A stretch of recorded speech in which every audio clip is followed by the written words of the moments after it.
Good morning, children. I hope you all are very fine and safe. I welcome you again for your social science class. In the last class, we discussed about the forms of democracy, the state government, the central government, everything.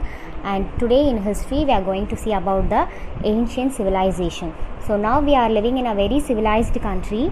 But now today we are going to discuss about our ancient civilization, our olden civilization. So first we'll discuss about what is a civilization. I'll give you a definition. A society which has its own highly developed culture and way of life. Society must have its own highly developed culture. It must have its own culture and a way of good living. When it becomes very highly developed only, it comes to an civilization.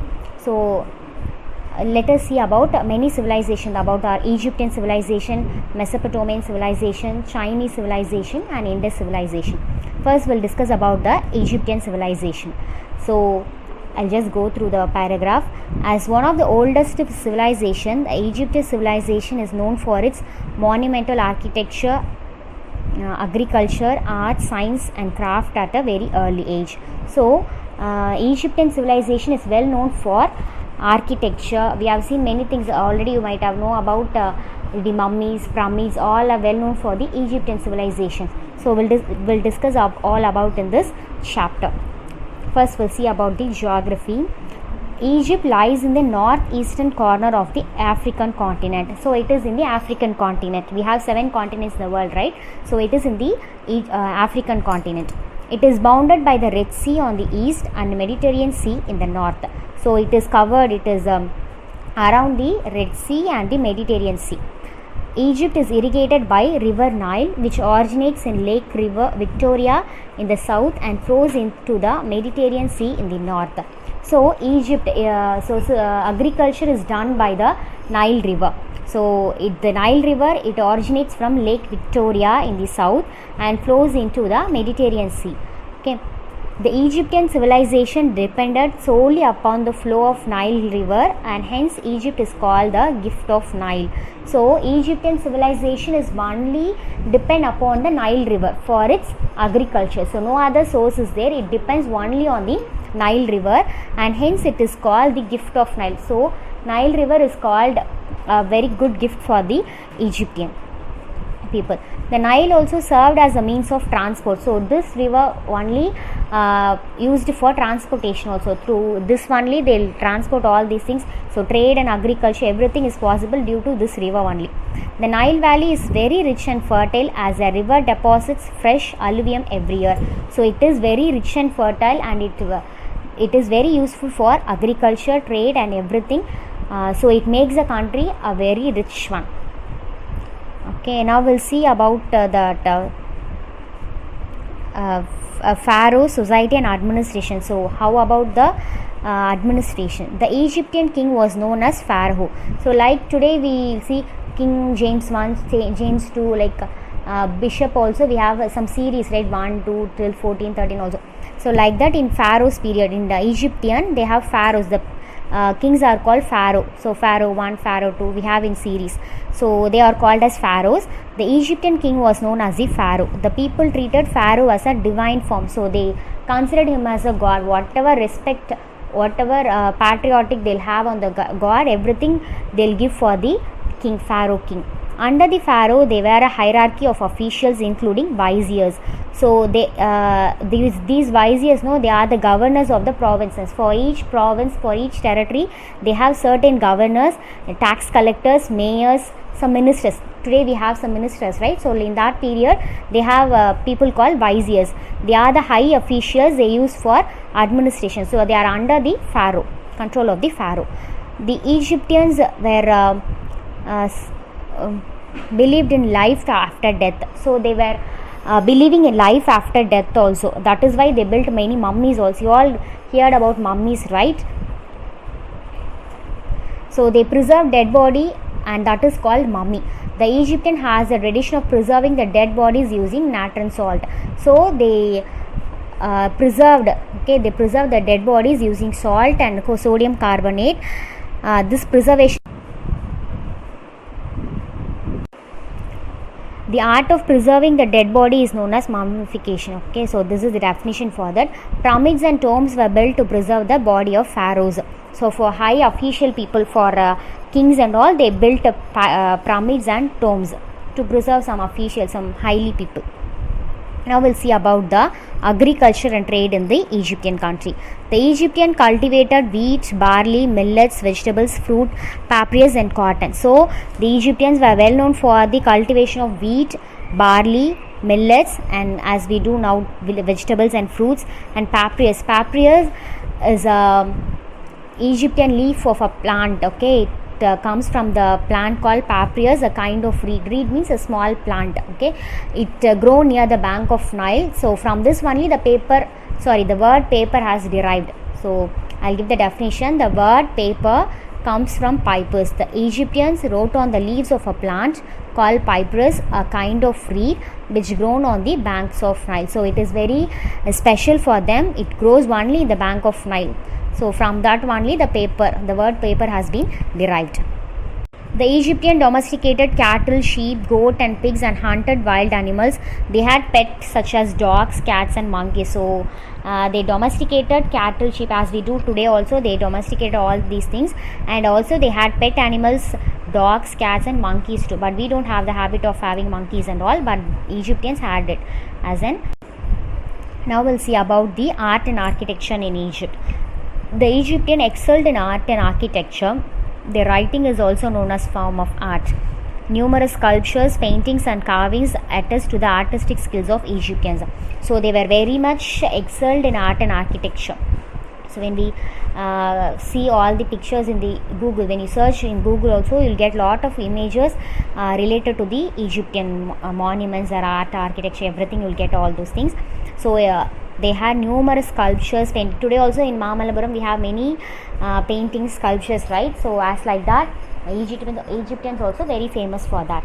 The pyramids are the massive monuments built as tombs of mourning to the pharaohs. The great pyramids near Cairo is known as Giza pyramids. So the pyramid is one of the massive monuments. It's very big monument.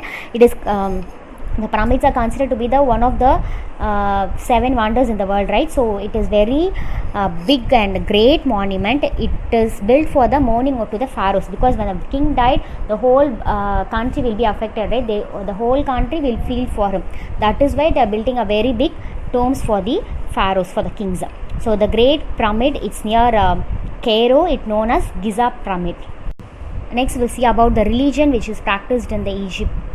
The Egyptian practiced polytheism. Amun, Re, Seth, Thoth, Horus and Anubis are some of the gods of Egyptians. They worship many gods, but the sun god Re was a predominant one. Later on, the sun god was known as Amun. So they practiced polytheism, which means they worshipped many gods. They don't have a particular god or a particular religion for them. They practice polytheism. Many religions they followed.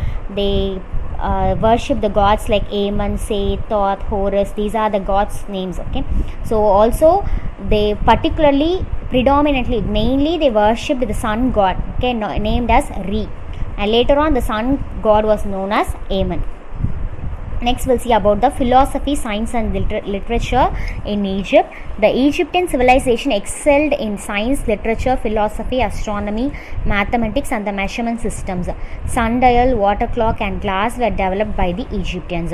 So they were very much excelled, very much popular in science, literature, because many people are well educated in those country. In that country, many people were well educated, so they were well versed in literature, philosophy, astronomy, astrology, everything. Okay, sundial and water clock also developed in those period only.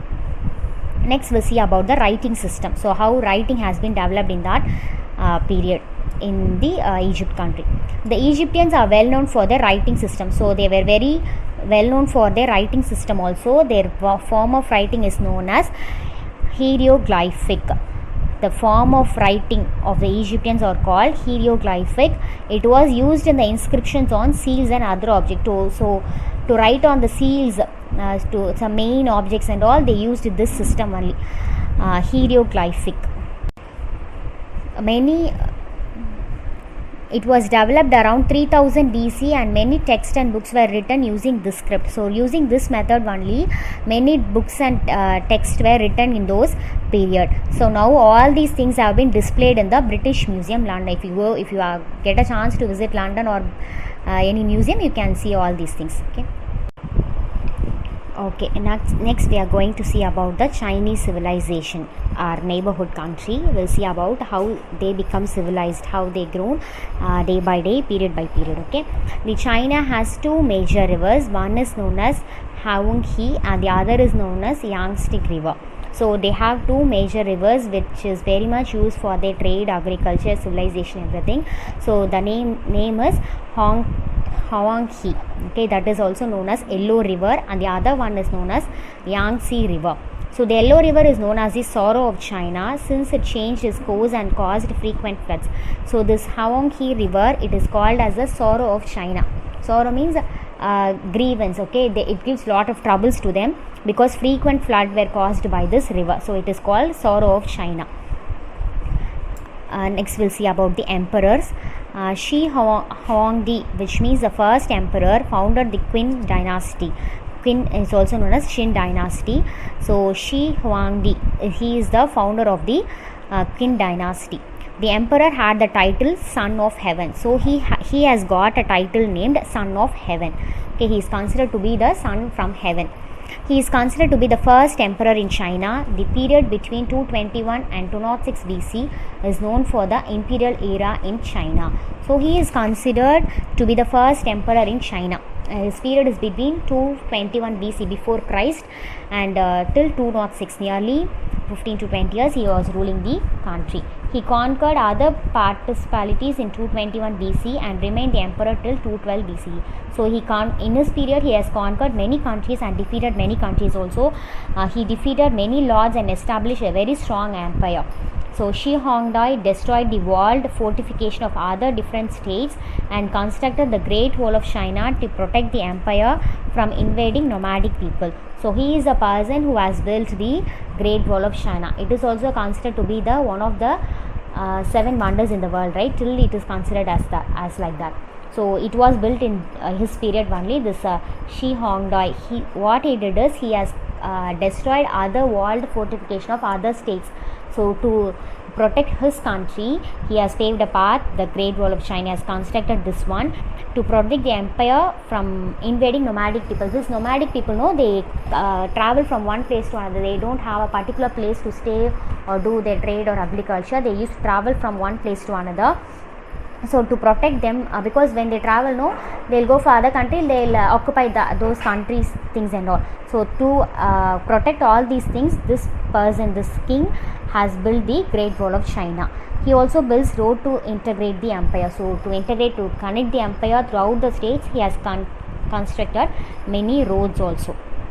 Now we'll see about the philosophy and literature in the Chinese period. The Chinese poets and philosophers such as Lao Tzu, Confucius, Mencius, Mo Ti, which means Monzu, and Tao Chian contributed to the development of Chinese civilization. Children, these names and all seems little difficult for you. Just to try to understand it and just try to memorize these words, okay, names.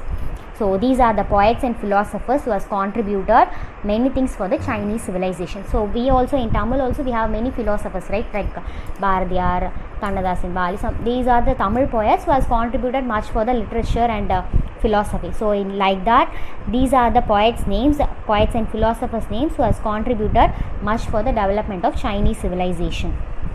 Okay, Lao Tzu was a master chief keeper of Chao state. He was a founder of Taoism. He argued that desire is the root cause of all evils.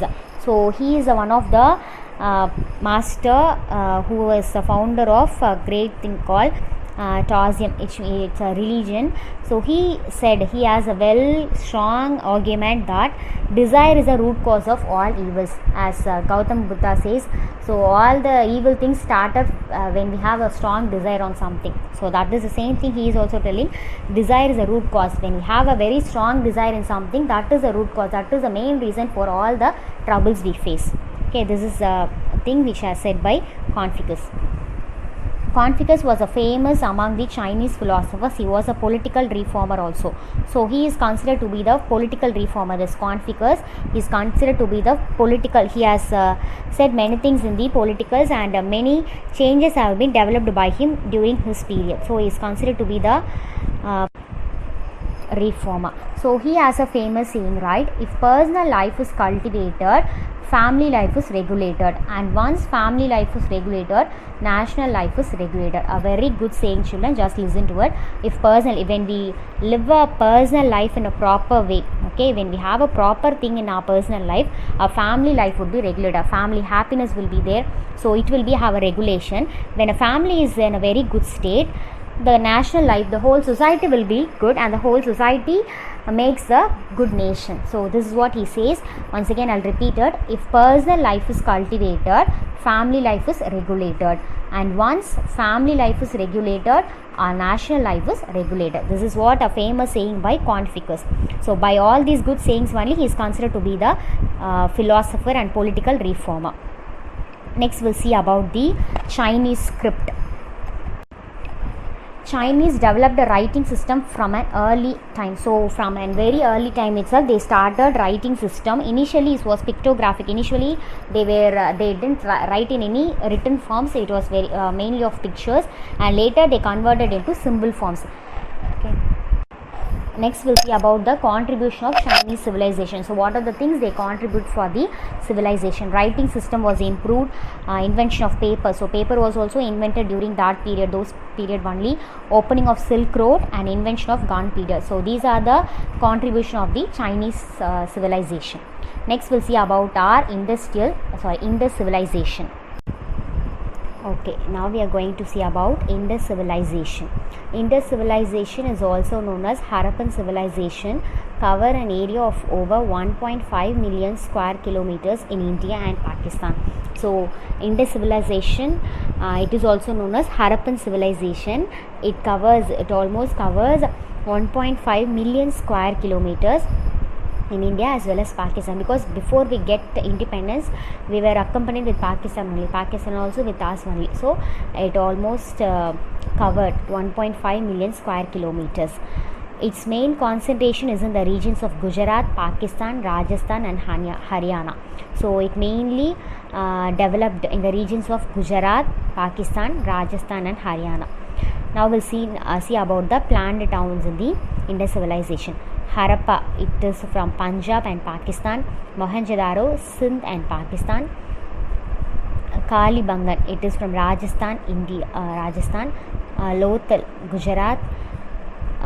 Surkotada, Gujarat are the major cities in Indus civilization. So these are the major cities in this Indus civilization. The Harappans used baked and unbaked bricks and stones for the constructions. So they were using many bricks, okay, for construction. So baked, both baked and unbaked. Okay, baked means it would be baked in the fire. So both types were used for the constructions, and very big stones also were used in those period. A few of the houses had more than one floor. So now only we are using many stories, right? Floor buildings, many floor buildings are here, but in those period itself, they were building the houses with more than one floor, okay, ground floor, first floor, like that they had buildings. The tank called the Great Bath of Mohenjo-daro was an important structure, well paved with several adjacent rooms. Some unearthed structures have been identified as a granary. So one of the great construction considered in that period is the Great Bath. I'll send you the picture of that. So this Great Bath, it has many adjacent rooms. Okay, this Great Bath is mainly used for religious practice, because in those period a particular temple or any church was not built in that period. People doesn't have any particular place for worshipping, so they all gathered here for the religious purpose. Okay, so in this Great Bath, sometimes they used it for bathing also, but unpure people and many poor people was not allowed in this Great Bath. Okay, only kings and great official people were allowed to take bath in this place, and also it is used for religious practice. So it is also used for granary. Granary in the sense is a storehouse for storing many grains. So for future use they have stored all this grains and cereals for their usage. Now we'll see the agriculture and animal domestication in Indus Valley. The Harappan practiced agriculture. They cultivated wheat, barley and various types of millets. They reared cattle, sheep and goats. They had knowledge of various animals including elephants but did not use horse. The Harappan cattle called zebu and its large breed often represented in their seals. So they practiced agriculture. So agriculture mainly they cultivated wheat, barley and types of millets. Okay, so also they reared cattle, sheep. They used all these animals for their agriculture, animal rearing, everything. Okay, they had knowledge of various animals including elephants. So they used elephants also for their purpose for their livelihood, but they didn't use any horses. They don't have any record of using horses in those period. The Harappan cattle is called zebu and it is considered to be the large breed, is represented in the seal. It's an impression, right? It's used for impression. So in many cuttings and seals, this Harappan cattle zebu has been represented. Now we'll see about the pottery. The Harappan used painted pottery. Their potteries have a red slip and black paintings. They used many potteries. They have red slip and black paintings. The potteries have dished on stands, like stand it as storage jars. It can used for storage purpose. Globules, S-shaped jar. So they have manufactured, they have created, they have made many types of jars which is used for their use, storage, and like plates, dishes, bowls, pots, everything they have been created in that period. Now we'll see about the textiles and ornaments. The Harappans used metal and stone ornaments. They had knowledge of cotton and textiles. Some of them had etched design and Harappan exported them to Mesopotamia. So the Harappan, they used metal and stone ornaments, okay, but now we are using gold, metal. Sometimes also we use some